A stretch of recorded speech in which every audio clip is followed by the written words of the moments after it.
नमस्कार दोस्तों, एक और नए इंटरेस्टिंग वीडियो में आप सबका स्वागत है और उम्मीद है कि आपकी ट्रेडिंग बढ़िया चल रही होगी।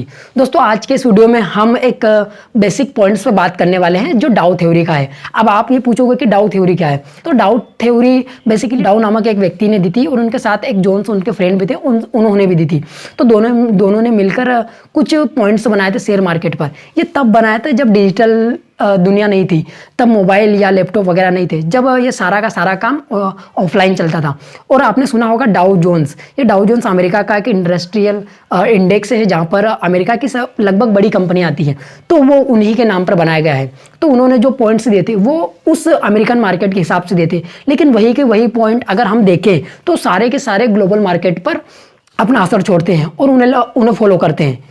तो आज के इस वीडियो में हम डाउ थ्योरी के एक बेसिक पॉइंट्स पर बात करने वाले हैं जो हमें मार्केट को आइडेंटिफाई करने में हमारी मदद करेगा कि मार्केट जब अप ट्रेंड में चलेगा तो हम कैसे पता करें कि मार्केट अप ट्रेंड में है, और जब मार्केट डाउन ट्रेंड में चलेगा तो हम कैसे पता करें कि मार्केट डाउन ट्रेंड में है। और इसी तरीके से एक ट्रेंड और होता है, वो ट्रेंड नहीं होता, बेसिकली वो साइडवेज रहता है मार्केट, मतलब जहाँ ट्रेंड रहता ही नहीं, बस मार्केट ऊपर नीचे होता रहता है। तो आज के इस वीडियो में हम डाउ थ्योरी के हिसाब से मार्केट के स्ट्रक्चर को आइडेंटिफाई करेंगे और ये हमें किस तरीके से हेल्प कर सकता है ट्रेडिंग में, हम उसके बारे में जानेंगे और थोड़ा सा देखेंगे कि ट्रेडिंग में कैसे हेल्प कर सकता है हमारे इंट्राडे ट्रेडिंग में, और किस तरीके से ट्रेड लेने में हमें मदद कर सकता है, कब ट्रेड लेने से बचा सकता है। तो आज के इस वीडियो में हम इस पर बात करेंगे। अभी हम चलते हैं स्क्रीन पर और इसका थोड़ा बेसिक समझ लेते हैं कि मार्केट अप ट्रेंड में चलता है तो कौन सा स्ट्रक्चर फॉलो करता है, और जब मार्केट डाउन ट्रेंड में चलता है तो कौन सा स्ट्रक्चर फॉलो करता है। और ये बातें आपको अभी बेसिक लग रही होगी क्योंकि ये स्टार्टिंग में हमें सीखनी चाहिए, लेकिन अगर आपने नहीं सीखी है तो आप सीख जाओगे, और जिन्होंने सीखी है वो भी थोड़ा, अगर आप इस वीडियो को देखेंगे तो आपको कुछ ना कुछ तो लर्निंग मिलेगी। क्योंकि मुझे लगता है कि हमें वो सारी चीज़ें, हमें लगभग हर एक चीज़ पता है, लेकिन फिर भी कहीं ना कहीं हम उसे नज़रअंदाज करते हैं जब हम मार्केट में रहते हैं। तो आज हम उस पर भी बात करेंगे और डाउ थ्योरी को भी अप्लाई करके देखेंगे, और डाउ थ्योरी के पॉइंट्स को भी अप्लाई करके देखेंगे जो मार्केट स्ट्रक्चर वो हमें किस तरीके से इंट्राडे ट्रेडिंग में हेल्प कर सकता है। तो अभी चलते हैं, हम समझते हैं सबसे पहले मार्केट स्ट्रक्चर को। तो दोस्तों, अभी हम आए हैं स्क्रीन पर, और यहाँ पर सबसे पहले मैं आपको ये बता दूं कि जो डाउ थ्योरी है, डाउ थ्योरी के केवल हम एक बेसिक पॉइंट्स पर डिस्कशन करने वाले हैं। डाउ थ्योरी के अंतर्गत ऐसे 5 से 6 पॉइंट और भी है, उनको हम आने वाले वीडियोस में कवर करेंगे। उससे पहले हम इस आज के टॉपिक पर बात करते हैं कि जब मार्केट अप ट्रेंड में चलता है तो वो कैसे स्ट्रक्चर को क्रिएट करता है, और जब मार्केट डाउन ट्रेंड में चलता है तो वो कैसे स्ट्रक्चर को क्रिएट करता है, और उसके साथ समझेंगे कि साइडवेज मार्केट हम कैसे आइडेंटिफाई कर सकें। तो अभी हम देखते हैं कि मार्केट जब अप ट्रेंड में चलेगा तो कैसे स्ट्रक्चर को फॉलो करेगा। तो दोस्तों, आपको पता है कि हमारा मार्केट कभी वैसा सीधा नहीं चलता। हमारा मार्केट कैसे चलता है, हमारा मार्केट कुछ इस तरीके से चलता है। एक हाई लगाएगा, उसके बाद लो लगाने आएगा, फिर एक हाई लगाएगा, फिर लो लगाने आता है, फिर हाई लगाएगा और फिर लो लगाने आता है। तो हमारा मार्केट कुछ इस तरीके से चलता है, आप सबको पता है लगभग। तो इसको अप ट्रेंड को हम कैसे कंसिडर करेंगे, देखो, जब मार्केट हर बार एक नया हाई बनाए तो उसे हम क्या कहेंगे अप ट्रेंड में, कि वो हायर हाई का फॉर्मेशन कर रहा है। ठीक उसी प्रकार जो लो लगाने आ रहा है उसको हम क्या कहेंगे कि हमारा मार्केट हायर लो बना रहा है। जैसे ये एक हायर लो बनाया, ये हायर हाई बनाया, माने कि जब मार्केट अप ट्रेंड में चलेगा और जब भी एक नया हाई बनाएगा उसे हम कहेंगे कि हायर हाई का क्रिएशन कर रहा है, और जो लो लगाने आता है उसको हम बोलेंगे लोअर हाई। जब मार्केट अप ट्रेंड में चलता है तो हायर हाई और हायर लो का फॉर्मेशन करता है। तब ऐसा क्यों होता है हम समझते हैं। देखो क्या होता है ना कि जब मार्केट एक हाई बनाता है और पुल बैक लेने के लिए नीचे आता है, दोस्तों आप एक बात ध्यान में रखिएगा, जब भी मार्केट एक लंबी दूरी तय कर लेगा उसके बाद वो पुल बैक लेने आएगा ही आएगा।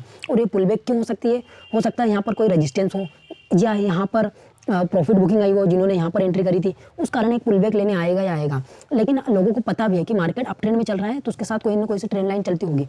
तो वो लोग क्या कहेंगे कि मार्केट जब भी नीचे आएगा वो उसे सस्ते में खरीदने की कोशिश करेंगे, और उसे जब महंगा हो जाएगा तो बेच देंगे।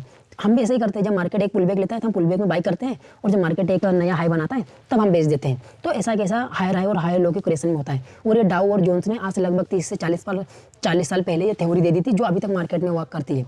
तो इस तरीके से हायर लो या हायर हाई का फॉर्मेशन होता है। तो अभी आपको समझ में आ गया होगा कि मार्केट एक अप ट्रेंड में चलने के बाद किस तरीके से परफॉर्म करेगा और क्यों करता है। ठीक इसी प्रकार हम डाउन ट्रेंड को भी कंसिडर कर सकते हैं, समझते हैं डाउन ट्रेंड में कि जब मार्केट डाउन ट्रेंड में चलता है तो कैसे स्ट्रक्चर को क्रिएट करता है।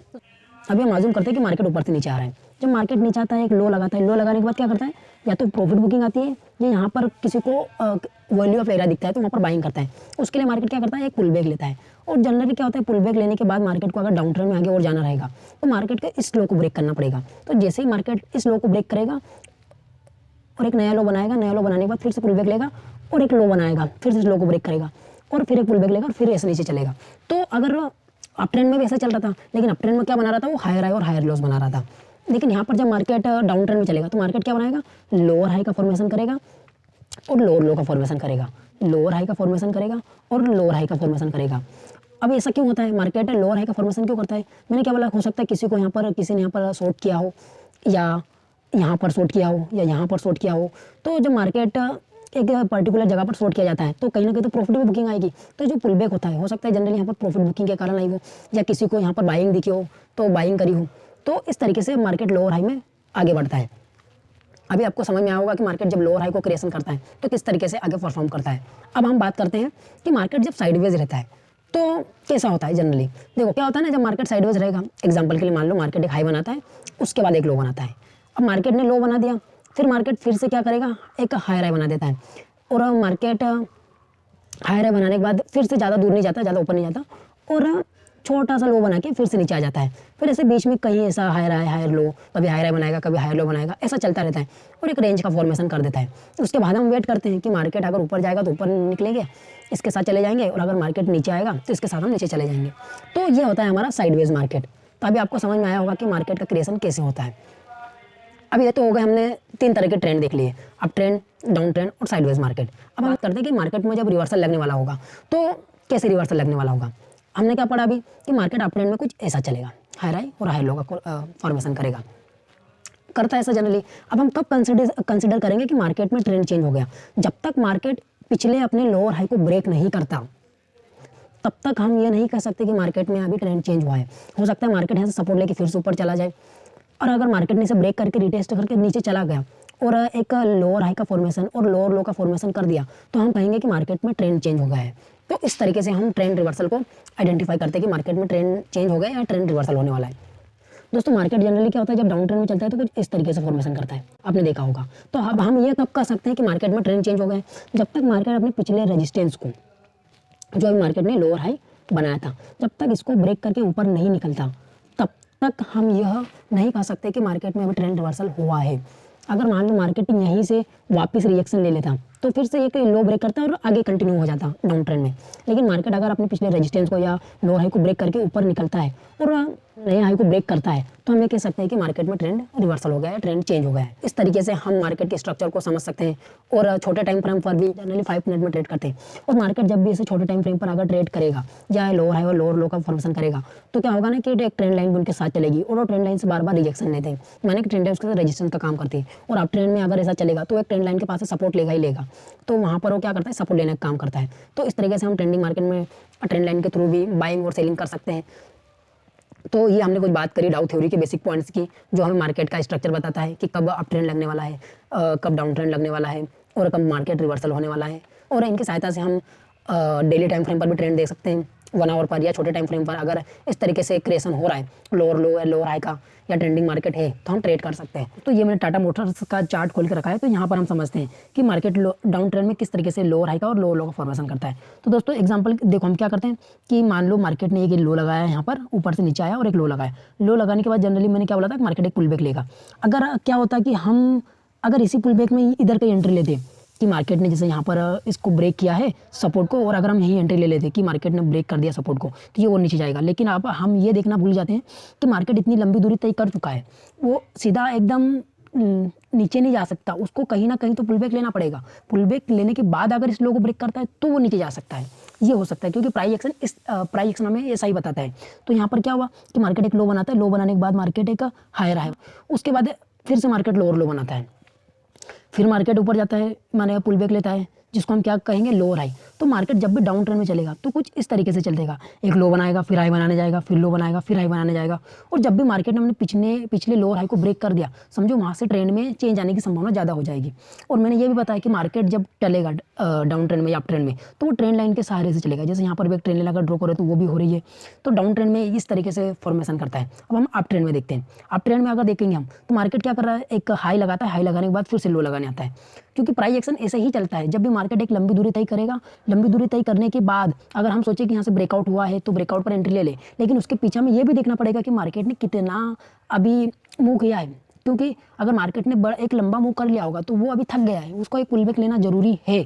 तो अभी आपको समझ में आ गया होगा कि मैं क्या कहना चाह रहा हूँ। जैसे हम यहाँ पर देखें तो मार्केट ने इस सब ब्रेक कर दिया था, लेकिन अगर हम यहाँ फंस के ये नहीं देख के अगर यहाँ हम देखते कि मार्केट ने अभी तक पुल बैक लिया ही नहीं, मार्केट तो लगातार ऊपर जा रहा है, और अगर हम यहाँ एंट्री लेते तो कहीं ना कहीं हम ट्रैप हो जाते, और अगर पुल बैक लेने के बाद एंट्री लेते तो हम सही साबित होते।